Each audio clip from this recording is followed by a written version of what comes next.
Hi, today we're going to be doing a ACT writing walkthrough, or not writing, but English. Yeah, they call it English. Sorry, as you can tell, I'm more well-versed with the SAT.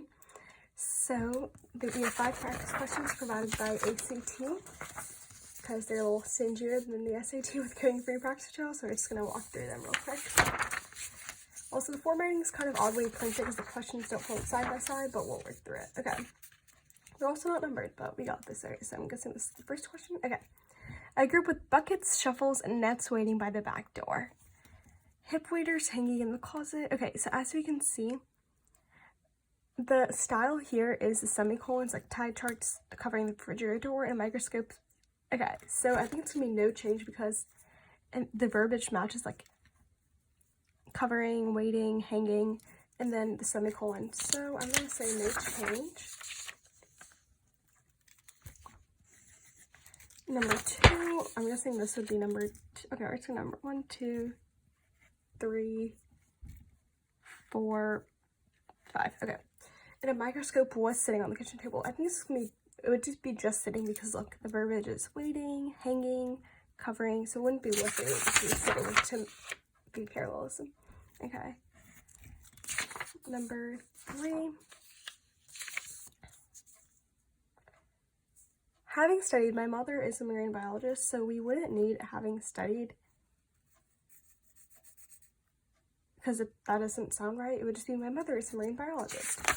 So it would be D, my mother is a marine biologist. 4, our household might have been described as uncooperative. Number 4, which choice effectively most introduces it? Okay. Our household might have been described as uncooperative. Our meals weren't always served in the expected order. Breakfast, lunch, and supper. Everything was subservient to the disposal of the tides. Just because you're eating out of order doesn't really mean you're uncooperative. It means that you're like unconventional. So let's do anything matches that. It's not gonna be no change. There seemed to be no explanation for why mom reacted what she did. There does seem to be explanation because remember she says everything depends on the tides. She doesn't really say it's spectacular because that means like amazing. So I think it's just gonna be G because it's not according to typical, it's unconventional. So for your last one, everything was subservient to the disposal of the ties.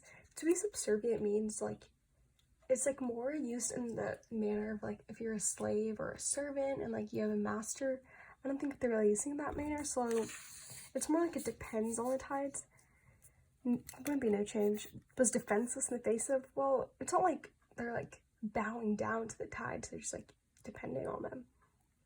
Dependent on is definitely the most correct use. Interested in, no. So yeah, this went by pretty quick, but again, ACT doesn't release much, so just use these techniques to like see what fits, see what verbiage is correct, make sure there's parallelism, and like look at the tone and like the overall relationship to the passages to figure out which word works best.